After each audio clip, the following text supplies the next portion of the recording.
que peuple congolais ayeba que liwaya société miba et wapi. Ndé Kabila désiré. Tant bazo produire la carte de société miba, bazo diamant, bazo tendre dans est au effort de guerre. Même avion et société miba et quel niveau ya est au effort de guerre. Kabila fils au EPAye na carte de société miba. Et puis tout ça nano IGF parce que au dit niveau société miba. Trop de détournement. Pas travers bazo sala mais ça les athées. Jamais ils ont kimbe wapi. Ba bloquer mbongo pour la société niba. Mais pourquoi ti lelo relance niba izaki? Mais tant on a mboka fachi beton kontombolo a vu pouvoir a vu Congo a kuti Congo par terre. Ça c'est trop tribal, il est le président de la République. Nazo répète, ce n'est pas tribal mon mboka, landanga malam. Mais pourquoi vous citez Mukontombolo nyonso wana e uti wapi? Non c'est Congo. Vraiment bane ba makamba bane bazo sala. Les offices biso ba parents makasi. Tant image bimaki ya gouverneur. Ancien ministre intérieur, excellence, son excellence, M. Gilbert Kangwendi, a saigné l'Assemblée provinciale à Congo, va appliquer l'humilité, va faire les manœuvres dilatoires. Pendant 15 jours, va appliquer. Il y a une autorité, oui, ça va, mais nous pour protéger, ça va, papa, ça n'est pas.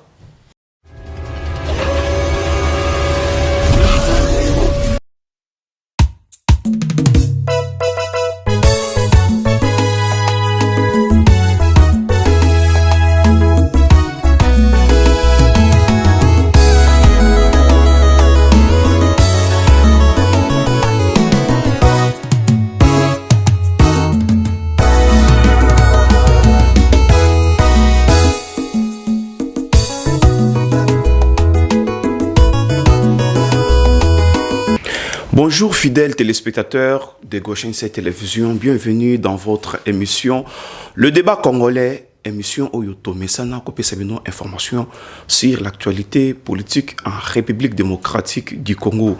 Le loto la voyage diplomatique, il y a président de la République Félix Antoine Tshisekedi Tshilombo, il a déplacé qui Namboka, ya Turquie et à Kendai, Kokuta na président Recep Tayyip Erdogan kuna na capitale Ankara tokolebela yango awa tokolebela lisusu likambo oyo etali ba détenu politique monsieur Etienne Longondo asengi ba évacuer ye akende ba soins appropriés en même temps Matata Mponyo Augustin azoloba azali na prison à ciel ouvert tokolebela lisusu sanction oyo bazui contre les enfants oyo ba se comporta kindenge boyebaki décision ekoyaki lobi wana et puis bokolana yango lisusu kaka na kati ya émission na biso nyonso oyo tokolebela yango na invité na biso awa Kabunji Walesa de l'IDPS. Restez toujours branchés et surtout n'oubliez pas de vous abonner sur Goshen Télévision.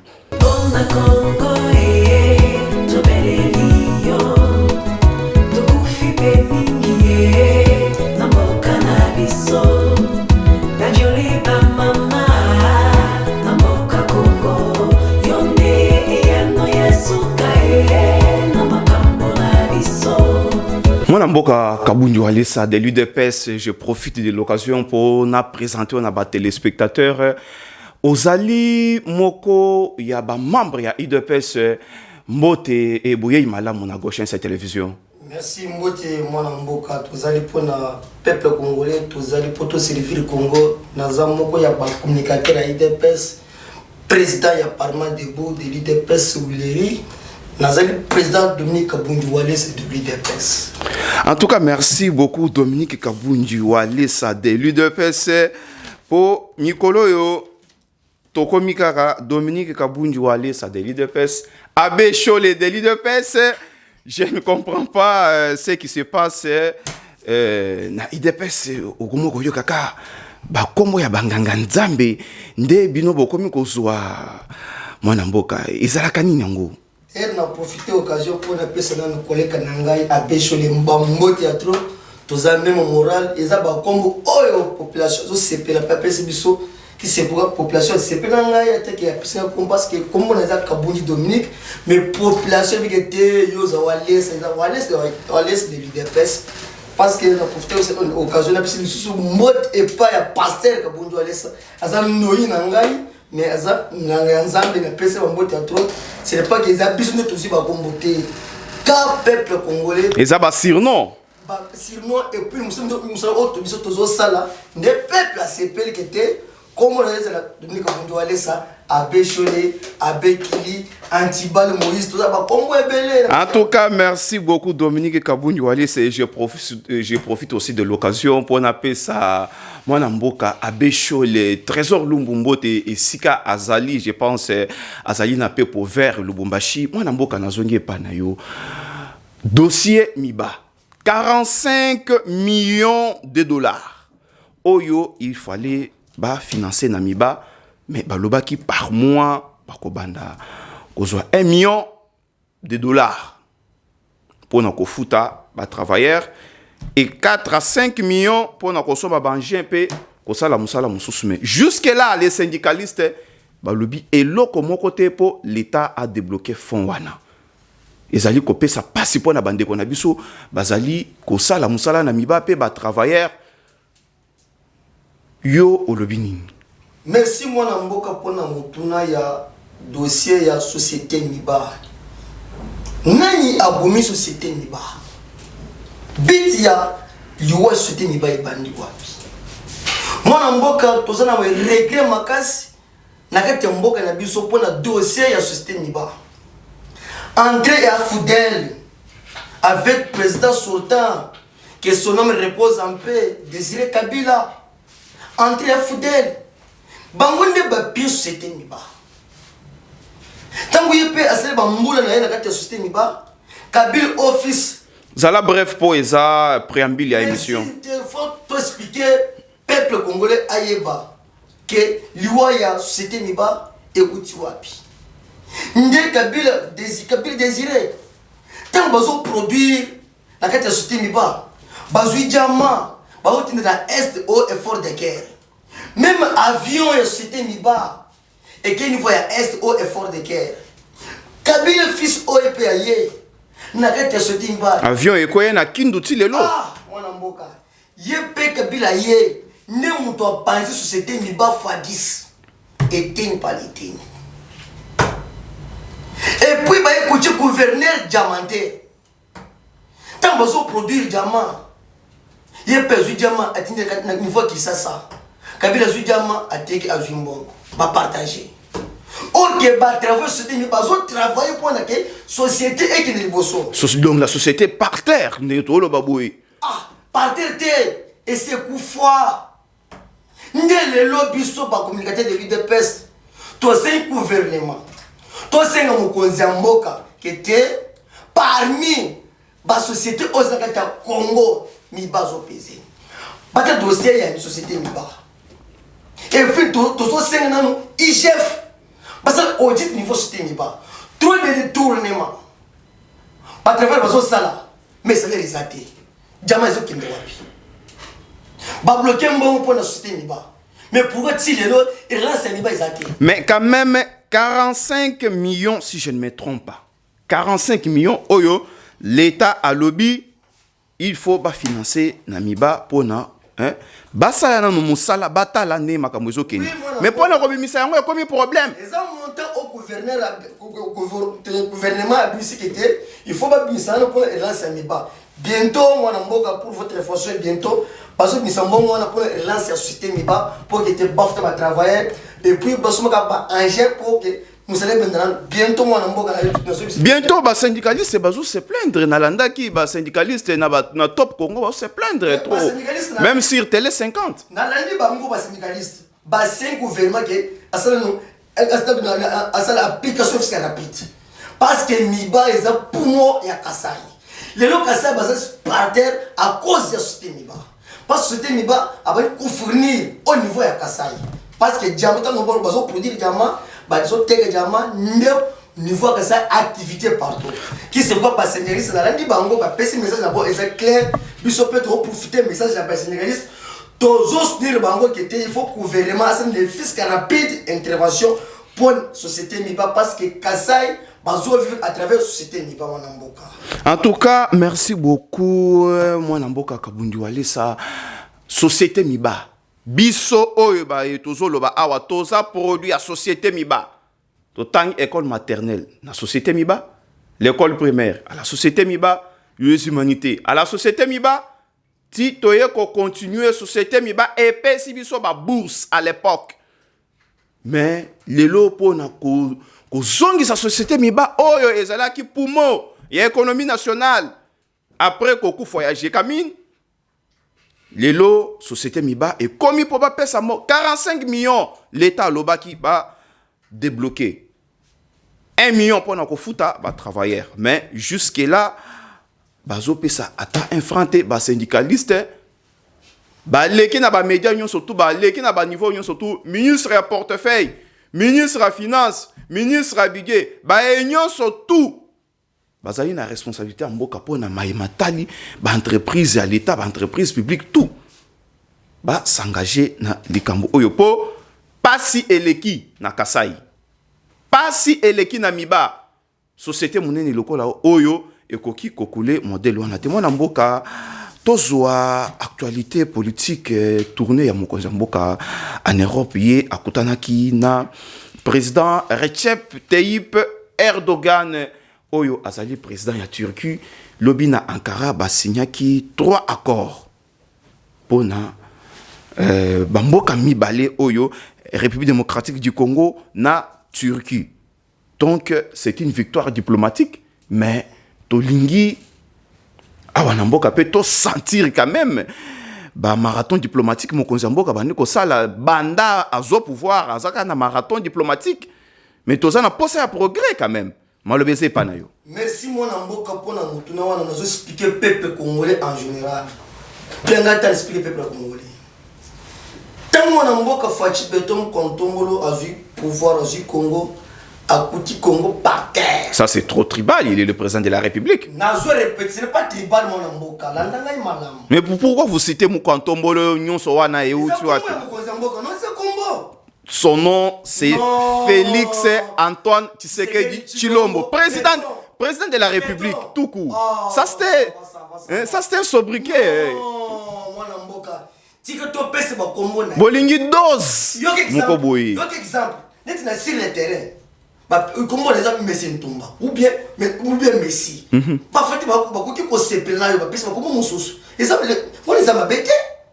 Les biso peuple congolais. Ton telle diplomatie mon ambo so na kati ya Congo na ye. To pesa ba Congo ebele. Ça donc vous parlez de Mukantombolo donc au ciblé déjà tribu Mokoboyi. Mais où est le mal? Où est le mal? Il est le président de la République. Non. Boatiko créer polémique. Na Sengbino, journaliste. Voyage diplomatique. Merci, moi. Côté ma polémique. Tozonga na mutuna. Merci pour la mutuna. Nazo répéter mon banangai. Tant qu'on contombe le pouvoir, à Kouti Congo par terre. Parce qu'à l'époque, à M. Kabila, Babandi Kongo, tous un pays souverain. Bakati ba relation na Union européenne. Bakati ba relation bilatérale na ba pays voisin. Mais moi, Namboka, à travers esprit de la diplomatie, a banni une relation bilatérale na Union européenne, États-Unis, na pays voisins. Parce que la relation Namboka, nous sommes pays par pays, la relation nous partager. Mais chef de l'État a banni une relation. Les lois Congo ba yebiye. Avant que moi Namboka a voyagé vers l'Allemagne, na landi nanu membre moko ya ba allemand. Opérateur économique allemand le Bénin, Toyebi Congo té. Pourquoi utiliser ce terme-là?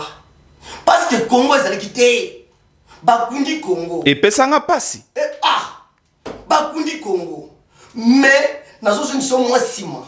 Jour Fatia a eu pouvoir à convoquer prier dans le stade des martyrs. L'autre, il y a un chef de l'État à le Bénin. Tata Nzambia Likolo na pesi au Congo. Yomoko digi Congo. C'est-à-dire que c'est que biso moko to kokate. A récupérer Congo na kati cimetière. Il a récupéré Congo na kati Libulu. Parce qu'on disait Congo. Et opérateur allemand azo les casos bakete toyebi Congo te. Mais yo ebi 60 ans indépendance. Yango bobenga kaya envoyé de Dieu. Non. Envoyé de Dieu Félix Tshisekedi. Te. Soki na limina lo baro a commissaire chef de l'État en Zambie. Pour vous non. Bah éloge Peleki, bah éloge Peleki. Mais à travers la diplomatie chef de l'État, n'a pas pays musulman Union européenne, les lobes ko yeba que était vraiment Congo bazali. Tel niveau ya Allemagne. A quitté l'Allemagne. Balma ba sepri oh Messi. Oh Nzambe ba Congo la kiti. Fatia cette diplomatie niveau ya Allemagne. Ba signer ba protocole d'accord. Parce que bango ba lobi ke to quitter na Congo, to tap chemin de fer Congo Mobimba. Moi na mboka. To ce chemin de fer ko ban le Kinshasa ti Équateur. Équateur ti Katanga, partout. Wana ba Turc ou bien Balma? Non, c'est mon amboka. C'est le diplomatie à Fachi. Les loyaux aux Africains, il y a 20 lèvres. Aux Africains, il y a des 5 pays. Ceux qui battent chemin de fer partout. Équipe évoagée, par exemple, évoagée vers Katanga. Parce qu'ils ne rebellent pas balle. Ils ont payé aux évoagés qui quittent la Katanga, au tel match, après match, aux autres qui Une question me vient en tête. Au lobby bien, Balma, lobby. Bakotia chemin de fer. Maintenant, Ankara va signer accord sur la protection des investissements. Yali Bosso. Na rappelé au CAC. Pour peut-être rien au bout, ça n'a pas rien au bout. Va signer un accord sur la lutte contre des fraudes fiscales. Va signer un accord sur la matière de tourisme. Mais le lobby 250 millions. Ils ont déjà à moyen terme. 250 millions en andé, ton monnaie est financé par Chile Gelou. Et financé par 100 jours de Obino Boke Lukana Ankara. Moi, je suis moi, je suis un bon à part. Ils ont bon et commencé à le faire chasser de l'hôtel. Parce que nous devons confondre ma gambie. Tu as lobby déjà tout ça en moyen. Net pas 250 millions au tout ça nango awa. Il faut que nous colocango kana Ankara. 100 jours reçus sont combien? C'est plus de 500 millions. Pour votre information, Fachi a Congo, États-Unis d'Afrique. Nous avons répété. Fachi a Congo, États-Unis d'Afrique. Il y a quoi tirer la rolo bangote. Mais la plus de révélation. Il y a une Fachi Loba. Quand tu as un communicateur, il faut le bas. Il y a un mécanisme na yo, moi namboka. La plus de révélation. Peut-être résultat de la diplomatie. Vous comprendre. Diplomatie, on a Fachi à convaincre Balma. Bango Mobeke, tous après, tout qui est arrêté à Congo. Tous après, tout travail là-bas, la biso. Bakomi Koué le Congo. Parce que Malgo, au moins, on a convaincre Bango. Bango peut balbiquer iyo. Aux amours en Zambie. Parce que Congo, Bango peut dire finger biso. Parce que Congo, c'est-à-dire que biso tous existé. Faut se plaindre diplomatie moi namboka Fachi. Tokenena na Turquie. Assisté diplomatie au niveau de Allemagne en tant que président ya Union africaine. Il faut que madame Moussous sommet au niveau de Allemagne. Les seuls invités africains c'est Fachi Beto Mokontombolo, chef de l'État en tant que président de l'Union africaine. Parce que ils ont marqué l'histoire. Il est le président de l'Union africaine, vice-président de SADC. Mais sur la... 2022, président de SADC. Sur la photo, j'ai vu Kagame. Non. Les seuls présidents ont invité au niveau allemand. Oh, c'est pour dire que Kagame a mis qu'il est là qui est mort. Vous vérifiez l'information, mon amour. Bilan, vous avez un communicateur, il y a un peuple. Vous vérifiez l'information. Mais il y a des images. Il y a des images qui parlent. Moi, Namboka, tu as la photo, on a ce côté, président Kagame Azali a télé Angela Merkel en Allemagne. Moi, Namboka, tu sais que Mamsou Balobi et Azala qui n'a sima, on a bachaki na deuxième longo. On a vraiment à éviter à mettre Fachi Moboko. Parce que Fachi a mis Sonia Congo. Fachi a travaillé pour l'intérêt du peuple congolais. Assisté diplomatie au niveau de l'Allemagne, a quitté la Turquie. Toujours diplomatie, en tant que président de l'Union africaine.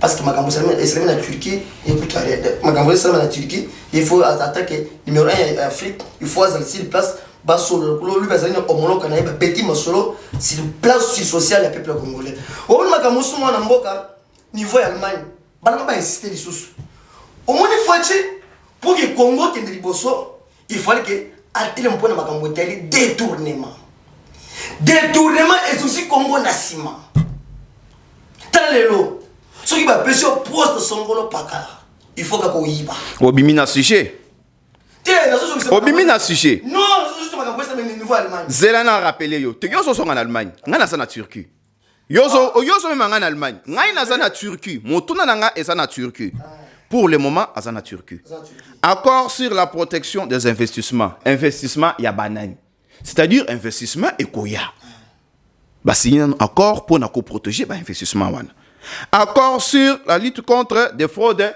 fiscales awana kati ya mboka na biso fraude fiscale ezala bango moko bakoki kosala makambo na te soki baye baza na nzela te ba signer un accord na matière ya tourisme social ba congolais yo zolo ba iza wapi merci moi na mboka yo so makambo social c'est peut-être ceux qui baye ko investir parce que ba déjà 250 millions na uti ko tanga awa moi na mboka lelo peuple congolais bazolela ba social et puis misala ezate à travers ba corps ya misala ndé souffrement social c'est ça moi na mboka déjà ba corps parce que ceux qui lelo ba ceux qui total na mboka na biso ba tribu ezate nous c'est kufa mais to signer ba biloko et qui tekaka na kati ya Congo bana mboka basala musala basala misala ba travailler ba vivre malamu ba li kitoko 3 fois par jour c'est ça n'élite en mboka mboka le peuple d'abord azobunda basala ba ko pour l'intérêt général du peuple congolais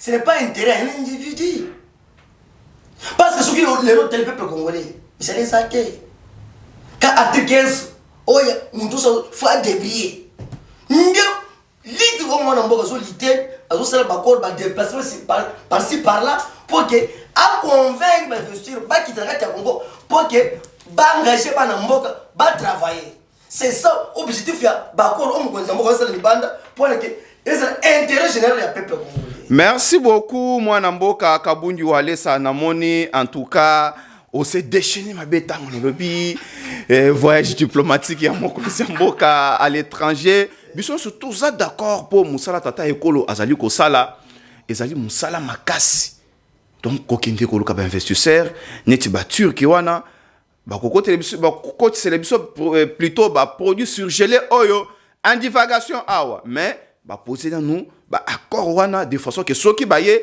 bazala protéger moi na mboka nazwa dossier ya justice monsieur Etienne Longondo ye azali kobela asengi ba memaye à l'étranger na hôpital en même temps moi na mboka matata mponyo ye pe poison à lobby procureur a lobby na ba service nous surtout ya sécurité ba meka ko empêcher ye abimate azala kaka awa aussi longtemps que azana poison akoki kokufwa mais ndeni ni justice et puis ça kaso ba liberté provisoire te et permettre kaso ba to ba kende baso te ezali na droit te merci moi na mboka pona mutuna kitoko ya justice lelo Congo na biso ekufi pona dossier de justice lelo moi na mboka Fachi Beton le bikete faut toute justice est indépendant et puis nous sommes mal muke ya moi na mboka Fachi Beton contrôle bikete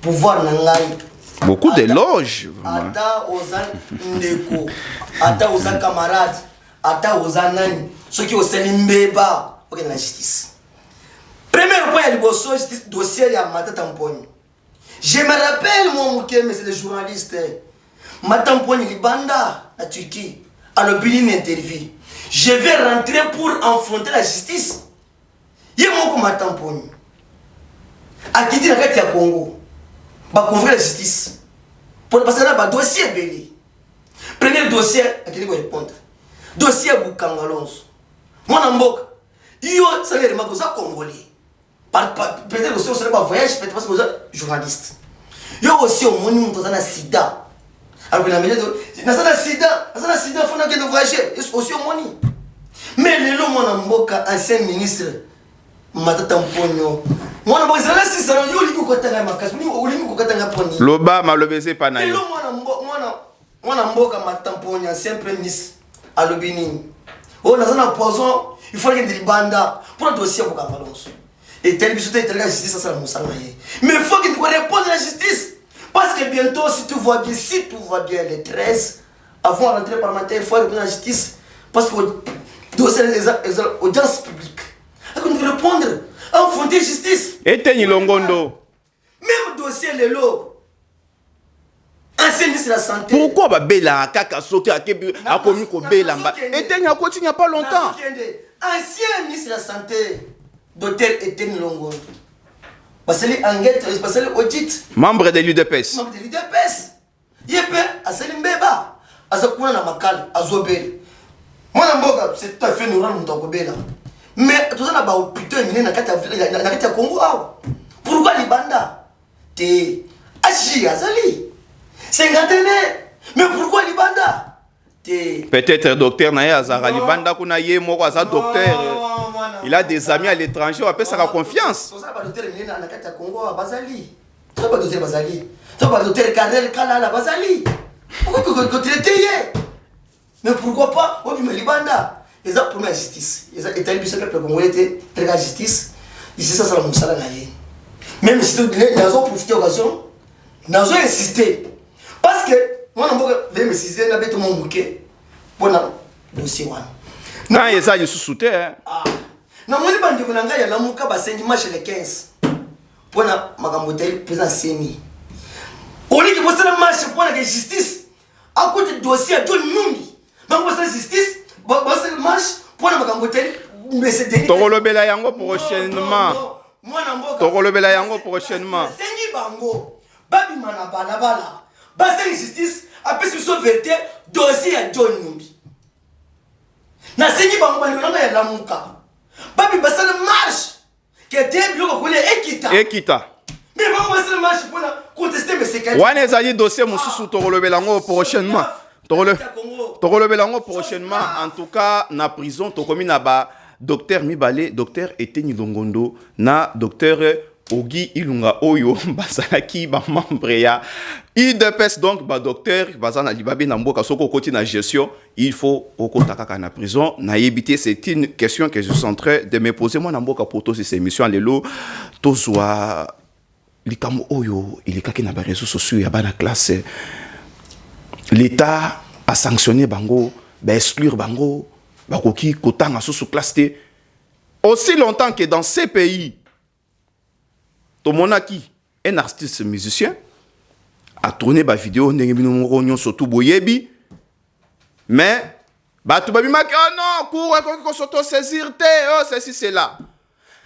Le vice-gouverneur, oh, il a joué intérim dans le Congo central, a tourné une vidéo, et Panzanaki, Tomona, mon côté, oh, boyena boye, va sanctionner bango, à sa vice-gouverneur, il est là. Monsieur Héritier Watanabe, Azali musicien, Asa inquiété de Tilelo. Mais, boni, bana oyo, il faut to éduquer bango, to zoni sa bango nanzela, baza sanctionné, bagoyo kozo susu, accès na éducation te, mwana mboka, ezali décision oyo bazui sous l'émotion te. Merci mwana mboka pona mutuna wana, ngai moko lobby, paso nga na vandeki lobby. Amoni babenga na téléphone na chombo président tala makambo semi na kata vile Kisasa bakangi na no bana mike basala boy bazosala boy na tuni bango basali nini te bana bo ba tourner film na kata réseaux sociaux eza bona boy nazo condamner makasi cet comportement na condamner makasi comportement eza vraiment il y a immoralité t'encourages en côté ça m'a bé mais ce sont des enfants quand même. Vraiment,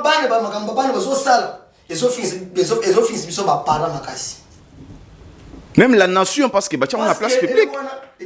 Partout. Et puis, c'est-à-dire que dans Congo, l'éducation est athée. Na regretté ma casse pour un comportement vraiment na condamner ma casse. Cet comportement vraiment na signé par parents. Mais la décision au Bazou. La décision au Bazou pour la bango.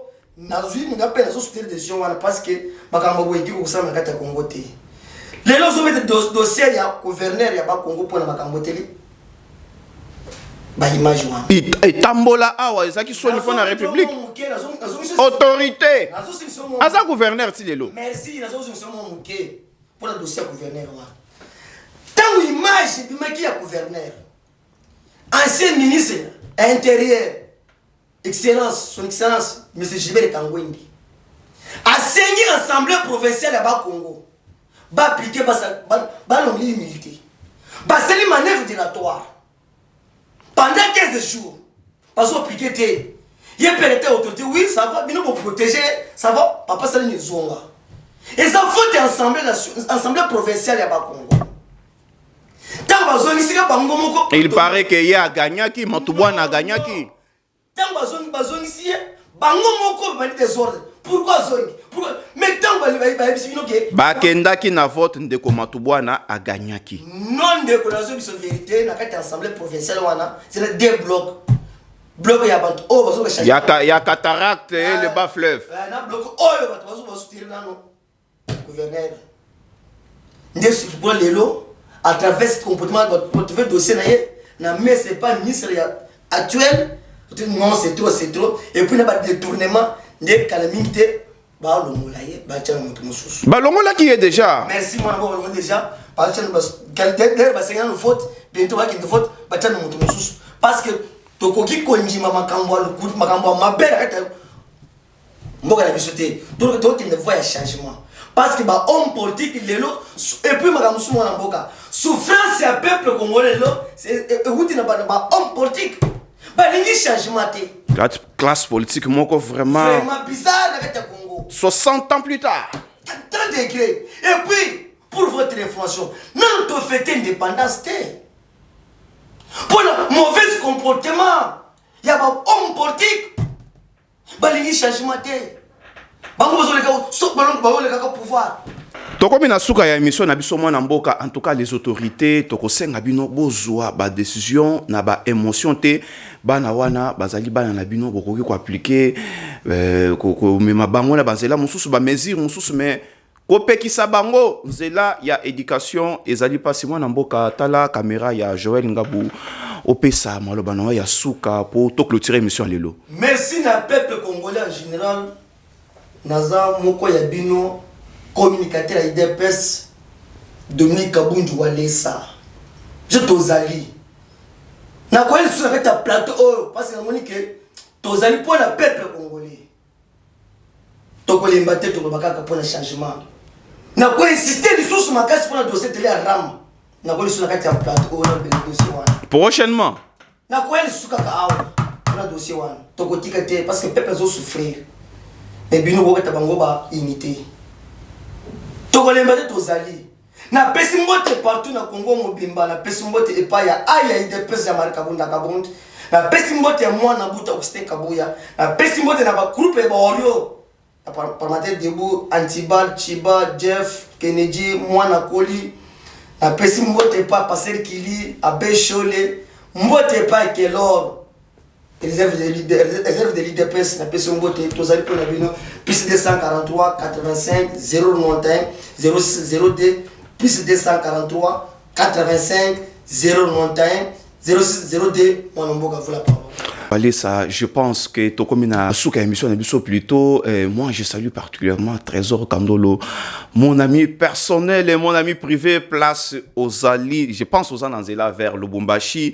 Émission Yalilo et Sili Awa. Et n'oubliez pas surtout de vous abonner massivement sur Goshen, cette télévision. Restez bien branchés.